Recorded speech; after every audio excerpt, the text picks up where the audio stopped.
दोस्तों, मित्रों, जब हम हिंदी की दुनिया की बात करते हैं तो हमारी जो पाठ्य पुस्तकें और स्कूल का सिलेबस है या फिर जो हमारा जो एकेडमिक संसार है, उसमें आप जब रिमोट क्षेत्र में जाएंगे तो टीचर को भी उतना ही आता है जितना बच्चे को आता है शायद। और वो अपने पाठ्यक्रम के बाहर कुछ जानता ही नहीं और शायद पाठ्यक्रम के भीतर से भी बहुत सारी चीज़ें उसको पता नहीं होती है। कारण ये है कि हमारी शिक्षा में जिस प्रकार का सिस्टम है और जिस प्रकार का एजुकेशन का प्रोसेस है, उसमें हम उतना ही पढ़ते हैं जितना हमें ज़रूरत होता है, बाकी हम रट करके एग्ज़ाम पास करके आगे चले जाते हैं। हम उसको कितना समझ रहे हैं, हमारी समझ उससे कितनी महत्वपूर्ण हो रही है, उन चीज़ों पर शायद हम ध्यान नहीं देते हैं। और यही कारण है कि ख़ासतौर से हमारे जो हिंदी बेल्ट के जो स्कूल है, आप जाइए कहीं भी राजस्थान में कहीं भी स्कूल में जाइए, टीचर को पूछ लोगे कि किस कविता की व्याख्या करनी है, कि अकाल और उसके बाद कविता की व्याख्या करनी है, या नागार्जुन की कोई कविता की व्याख्या करनी है, या तोड़ती पत्थर की व्याख्या करनी है, तो वो नहीं कर पाएगा। उसको पता नहीं होगा कि राष्ट्रीय जागरण क्या है, नव जागरण क्या है, आज़ादी का मूवमेंट क्या है, और बंगाल का जो पूरा मूवमेंट है और बंगाली की जो राष्ट्रीय चेतना है उसका प्रभाव किस प्रकार से भारतीय साहित्य पर पड़ता है। और बांग्ला साहित्य की हम बात करते हैं तो रविंद्रनाथ टैगोर का नाम हमारी आंखों के सामने आता है। आपको पता है कि गीतांजलि पर 1912 में नोबेल पुरस्कार मिला था। और गीतांजलि क्या है? कविता है। कविता मतलब क्या? इस प्रकार की कविता नहीं है जो कि आपको निराशा में ले जाती है, बल्कि इस प्रकार की कविता है कि जो आपको आशा में ले जाती है।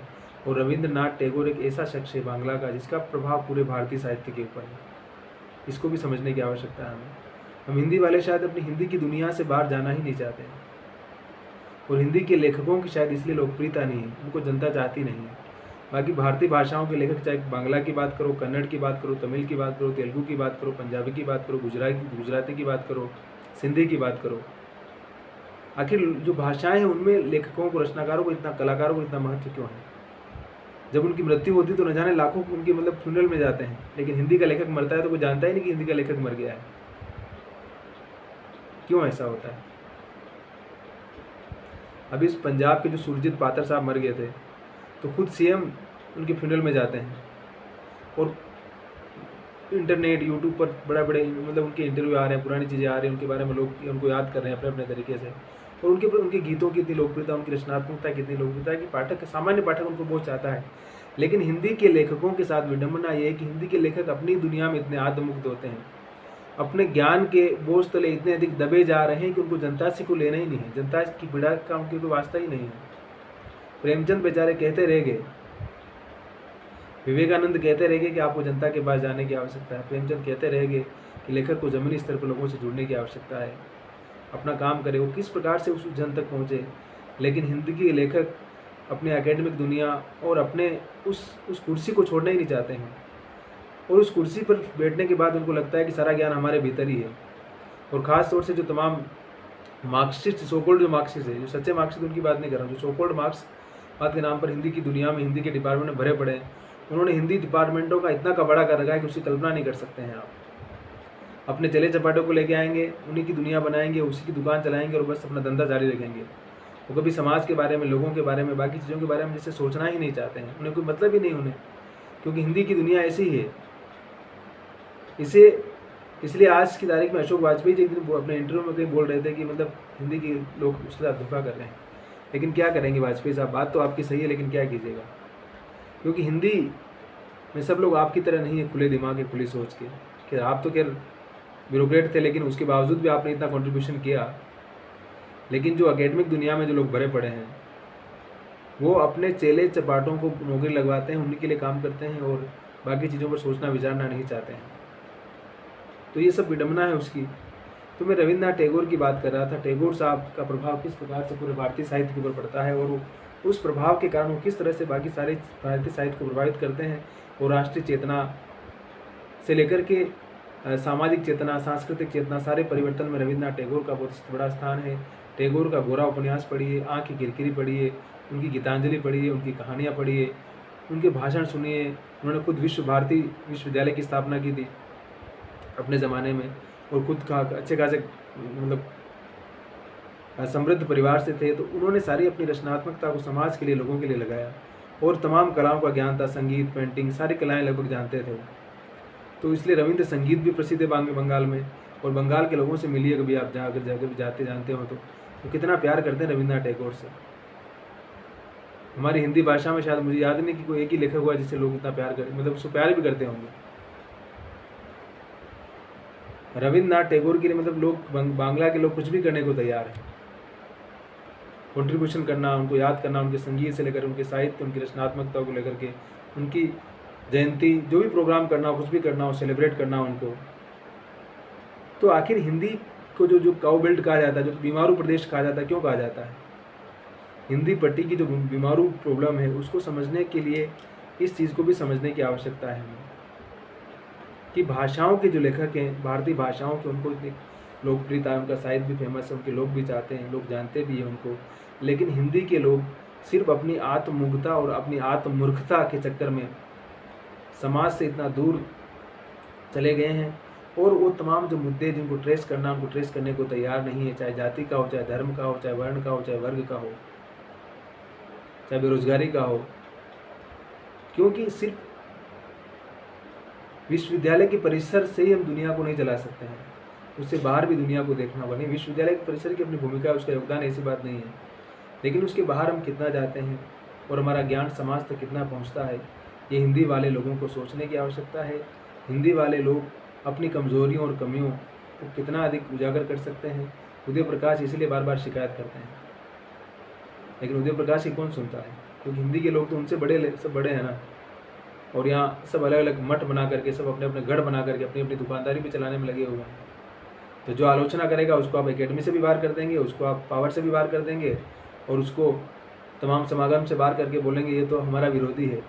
तो जो गुटबाजी और तमाम चीज़ें हैं, तो हिंदी की दुनिया को उससे भी बाहर आने की आवश्यकता है। और हम जितना सहजता से, सरलता से चीज़ों को समझेंगे, शायद हम हिंदी का भला करेंगे, समाज का भला कर पाएंगे, लोगों का भला कर पाएंगे। अगर हम ऐसा नहीं कर सकते हैं तो सिर्फ आप दिल्ली विश्वविद्यालय के बोर्ड को जाके देख लीजिए, या आप BHU के बोर्ड को देख लीजिए, हिंदी डिपार्टमेंट के सब कौन लोग, किन लोगों के नाम है, कि उन लोगों ने क्या किया, क्या नहीं किया, ये भी आप खुद देख सकते हैं। हमें किसी को बताने की आवश्यकता नहीं है। और किसी रिमोट एरिया में जाकर के किसी स्कूल के प्राचार्य से भी पूछ लीजिए आप कि रविंद्रनाथ टैगोर की कौन सी कविता पढ़ी है, उसे कौन सी कविता याद है, और रविंद्रनाथ टैगोर के बारे में कितना जानता है। वो अपने बच्चों को रविंद्रनाथ टैगोर के बारे में कितना बताता है, गांधी के बारे में कितना बताता है, चार्ली चैपलिन के बारे में कितना बता सकता है,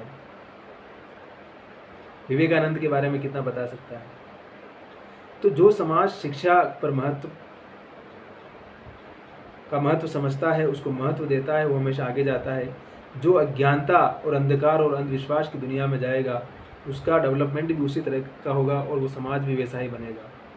इसलिए रविंद्रनाथ टैगोर से समझने की आवश्यकता है, जानने की आवश्यकता है। और हम जितना अधिक ज्ञान को लेंगे, क्योंकि ज्ञान हमारे कहते हैं कि दिमाग की तीसरी आंख को खोल देता है।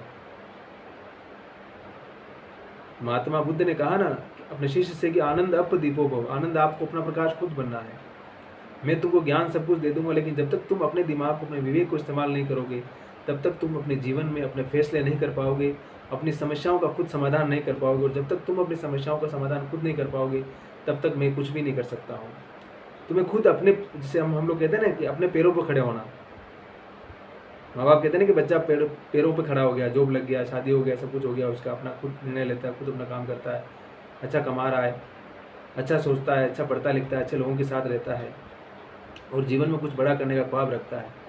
तो ये जो सेल्फ होना, सेल्फ बहुत ज़रूरी है, सेल्फ स्टार्टिंग बहुत ज़रूरी है किसी के भी लिए।